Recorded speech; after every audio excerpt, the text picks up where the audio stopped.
Item number 20 सुश्री सयोनी घोष। बोलो। ये पहली बार की माननीय सदस्य ना आप? जी हाँ, बहुत अच्छी है सर, सुनिए इनका आप बीच में मत टोकना उनको और सलाह मत देना, आप पीछे सीट पे चल जाओ। धन्यवाद अध्यक्ष महोदय, आपने मुझे बोलने का मौका दिया। मैं जादवपुर लोकसभा क्षेत्र से पहली बार चुनकर इस सदन में आई हूं और मैं धन्यवाद देना चाहती हूं मेरी लीडर ममता बनर्जी और अभिषेक बनर्जी का और जादवपुर लोकसभा क्षेत्र के सारे वोटरों का जिन्होंने मुझे भारी बहुमत से जिताया और इस सदन में भेज के बीजेपी को एक पैगाम दिया कि पश्चिम बंगाल में माननीय सदन में इन नेताओं को धन्यवाद नहीं होता। आप और ये संदेश सर, ये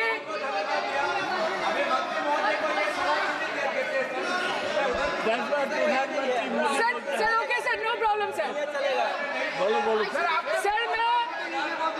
सर मैं धन्यवाद देना चाहती हूँ जादवपुर लोकसभा क्षेत्र के लोगों का जिन्होंने मुझे भारी बहुमत से यहाँ पे जिता के भेजा और ये पैगाम दिया कि पश्चिम बंगाल में नफरत की रणनीति और धोखेबाजी की राजनीति नहीं चलेगी। अध्यक्ष महोदय, मैं उम्मीद करूंगी कि आज आप मुझे पूरा बोलने का मौका दें, क्योंकि हाल ही में हुए नीति आयोग की जो मीटिंग हुई थी वहां पे हमारी माननीय मुख्यमंत्री, जो देश की एकमात्र महिला मुख्यमंत्री भी है, उनका माइक बीच राह में ऑफ कर दिया गया था। वो बंगाल के अरे अभी तो शुरुआत है, ये तो ट्रेलर है, पिक्चर बाकी है। अध्यक्ष महोदय, मैं आपसे ये बोलना चाहती हूँ कि वो बंगाल के हक के लिए यहाँ पे सवाल उठाने आई थी, वो बंगाल के लोगों की बात रख रहे यहाँ पे आई थी, लेकिन उनका माइक ऑफ कर दिया गया। आपके माध्यम से मैं इस सदन में उपस्थित वहाँ जो बैठे हैं माननीय सदस्य, कोई भी घटना को सर एक लाइन आपका डिलीट करेंगे सर, एक लाइन सर, मैं यही बताना चाहती हूँ कि बंगाल के लोगों का आगे जाके बंगाल की लोग आपके पार्टी की माइक ऑफ कर देंगे। बस एक चुनाव बाकी, आप देख लीजिएगा। Sir, all India Trinamool Congress इस सदन और इस देश का थर्ड लार्जेस्ट ऑपोजिशन पार्टी है और हम आपसे धन्यवाद हम आपको देते हैं कि आपने हमको रेलवे, स्वास्थ्य, शिक्षा और आज ये पशुपालन जैसे महत्वपूर्ण विषय पे चर्चा करने का मौका दिया। लेकिन तृणमूल कांग्रेस आगे जाके देश के हर महत्वपूर्ण मुद्दे पे बात करेगा, चाहे वो चीन का अनैतिक रूप से इस देश में प्रवेश हो या वो 700 से ऊपर आंदोलन जीवी किसानों की। माननीय सदस्य, आप पहली बार बोल रही हैं, मैं आपको हस्तक्षेप नहीं करना चाहता, लेकिन जिस अनुदानों की मांगों पर चर्चा सर अभी आ रहे हैं सर, नीट के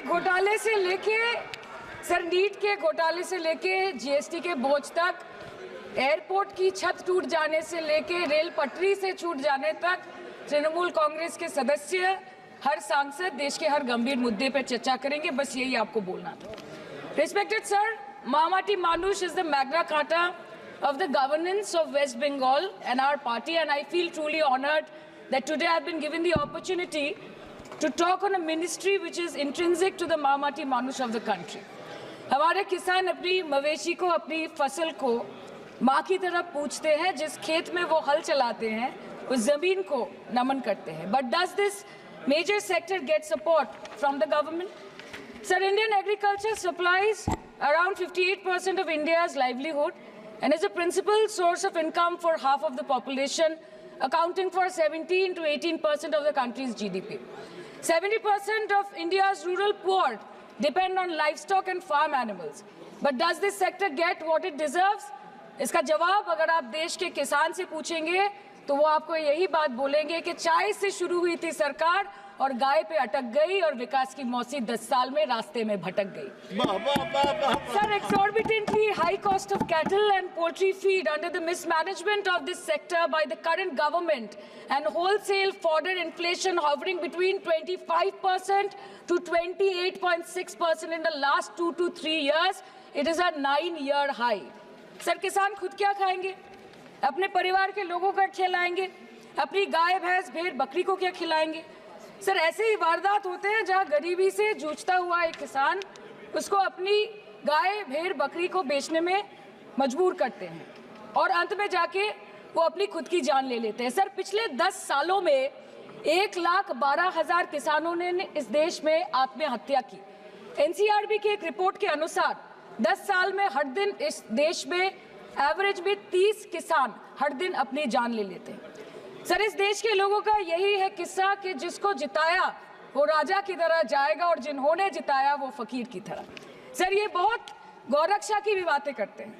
देश के लोगों को ये पता होना चाहिए that there is a fodder crisis in India, and the union minister has himself stated in a written reply in Rajya Sabha that yes, the country is deficit in fodder. So it means that cows are dying without food in government-owned goshalas, especially the BJP-ruled state. 74,000 cattle had died at Panjrapols in Sundarnagar and Banaskantha district of Gujarat in the last 3 years. 200 cows were found dead in Madhya Pradesh's Shivpuri district. 173 cows allegedly died in a week in Chhattisgarh. And 74,016 cows had died in Hingonia Gaushala in Jaipur during the previous BJP government in Rajasthan. तो sir, पहले खाना ही नहीं मिला, fodder crisis, फिर मिल भी जाए तो इतना महंगा कि किसान खरीद ही नहीं पा रहा है, फॉडर इन्फ्लेशन, और सर खाना मिल भी जाए तो पशुओं की बीमारी। उससे मुकाबला करने के लिए इस सरकार ने क्या किया? The Parliamentary Standing Committee on Agriculture, Animal Husbandry and Food Processing presented its report which stated that 32.7 lakh cattle were infected by the viral lumpy skin disease across several states and a whopping 2.4 lakh cattle died within months. ये बोलते हैं कि गाय हमारी माता है पर माँ की रक्षा करना इन्हें नहीं आता है। अध्यक्ष महोदय, हम सब जानते हैं कि इस मिनिस्ट्री के अंतर्गत डेयरी भी आता है और भारत इस पूरी दुनिया में दूध के उत्पादन में नंबर 1 है, contributing to almost 24.46% of global milk production. But since the government has not been able to bridge the gap between demand and supply, it has successfully turned the country from being the largest producer of milk to an importer of milk. In the last 10 years, due to the stagnation in milk production, the gains of white revolution has been systematically whitewashed. The dairy farmers are forced to throw buckets of milk on the highway protesting against meager remuneration for their produce. And the price of milk, on the other hand, has increased by a massive 55% in the past 10 years. It was rupees 36 per litre in 2014 and now rupees 56 per litre in 2024. When this government came to power, the first thing the milk producing companies regulated by it did was to increase the price of milk by rupees 2 per litre. This was their revenge on the people of India for not providing a majority to the BJP.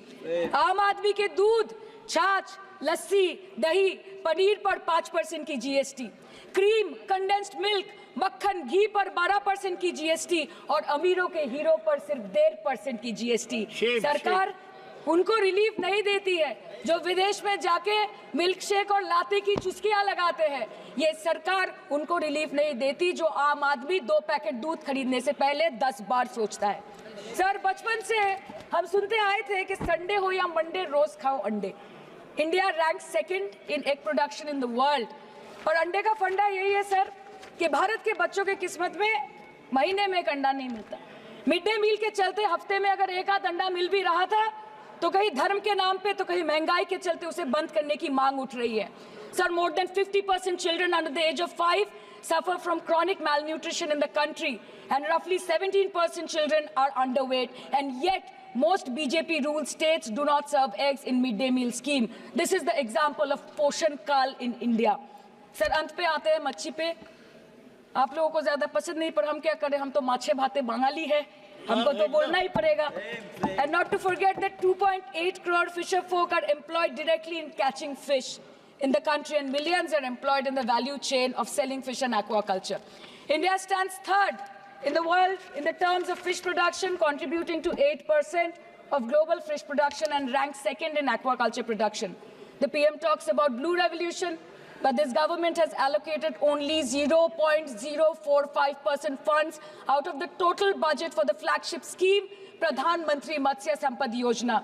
Even after this meager allocation, they did not utilize 39% of the funds, and in 23-24, they did not utilize 24% of the funds allocated.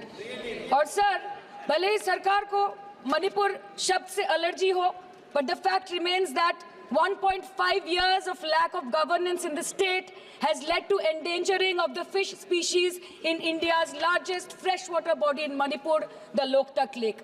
So the government has to generate employment opportunities, investment in areas such as exports, post-harvest processing, and import substitution.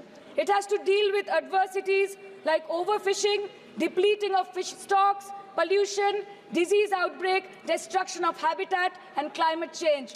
So my own parliamentary constituency has assembly constituencies like Baruipur, Shonarpur, Bhangor, which are heavily dependent on these sectors for livelihood. Main crops grown are wheat, rice, vegetable, fruit, oilseed, pulses, cotton and jute, and animal husbandry is practiced mostly by women in the self-help groups in the South Chobbish Pargona. They rear a wide range of domestic animals, including cattle, poultry, goat, particularly the black Bengal goat and the Pekin duck. And I take extreme pride in saying that in the last 5 years of the TMC government, the CM Mamata Banerjee has allocated a massive amount of 76,680 crore to agriculture and its allied sectors for their development. The government of West Bengal has achieved remarkable success in implementation of state schemes, namely Bangla Dairy. The state-owned company is providing financial incentive at the rate rupees 11.5 per litre of raw milk directly to the bank accounts of primary dairy farmers through milk unions.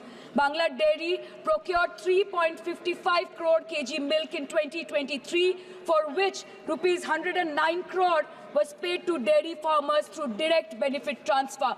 47,900 fresh Kisan cards have been issued in the last 3 years for animal husbandry. Up to 30th November 2023, rupees 393 crore was sanctioned to marginal animal rearers in the rural areas. Bangla Shosho Bima Scheme, a fully state-funded scheme for crop insurance. Total 1.28 crore farmers were enrolled under the scheme during 23-24. 70 lakh farmers got claim settlement worth rupees 247 crore. 76,049 farmers are getting pension amounting to rupees 1,000 per month under Joy Bangla scheme. Super Bangla scheme was introduced in 2014 for ensuring remunerative prices for agricultural produce, integrating about 80,000 farmers and procuring about 100 metric tons of perishables daily. The annual turnover of this project is now rupees 106 crore. 77 new stores have been opened in financial year 23-24. 186 Krisak Bazars sub-market yards are running successfully, providing excellent marketing infrastructure for aggregation and ease of marketing. And to be mentioned that West Bengal is one of the largest cold storage capacities in the country at more than 87 lakh metric ton with 620 cold storages. New investment of rupees 239 crore is upcoming in this sector this year with an employment opportunity for nearly 20,000 people. अरे उधर वाले बता इसमें बुरा क्या है, हवा के चार झोंके अगर इधर से भी गुजर जाए तो. Now coming to the demands of pending funds from the government of India to West Bengal on animal husbandry and welfare.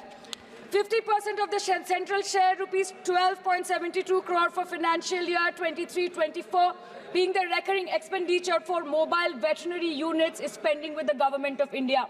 Government of West Bengal requested for sanctioning an additional 126 MVUs for 24-25. However, it was regretted, citing want of funds. The proposed central share of 49.93 crore for financial year 24-25 for assistance to states for control of animal disease has not yet been released by the government of India. Despite repeated persuasion, Department of Animal Husbandry and Dairying has not released the central share of rupees 10 crore for financial year 24-25 for various ongoing national livestock mission schemes, including the project for the establishment of Buck Semen Station in Horinghata. ये तो बस इसी ministry से बकाया है बंगाल का. अभी दूसरी मिनिस्ट्री प्रक्रिया तो पता नहीं कहाँ पे जाके ये खत्म होने वाला है. मैडम, मैं बस ये कहना चाहती हूँ कि इस बीजेपी सरकार ने पिछले 10 सालों में इस देश के लिए क्या किया, उससे बड़ी तालिका बनेगी कि 10 साल में क्या क्या कर सकते थे पर किया नहीं. 2014 में जो किसान मोदी है तो मुमकिन है सोच के और अच्छे दिन के ख्वाब देख के बीजेपी को वोट दे रहा था। आज 10 साल बाद वो बोलता है कि मोदी है तो नामुमकिन है। शायद अभी वो किसान है भी नहीं। तो इसीलिए मैं बोलना चाहती हूँ कि समय बड़ा महत्वपूर्ण होता है अध्यक्ष महोदय, और बड़ा बलवान। बंगाली में हम एक बात बोलते हैं कि समय गेले साधन होबे ना। इसका मतलब यही है कि अगर समय चला गया तो साधना नहीं होगी, अगर भक्त रूठ गए तो आराधना नहीं होगी। और 3 से 303 से 240 के आंकड़े बोलते हैं कि इस बार जो आप चले गए तो दोबारा लौटने की संभावना नहीं होगी। तो यही बोल के मैं अपनी बात खत्म करती हूँ। Thank you so much.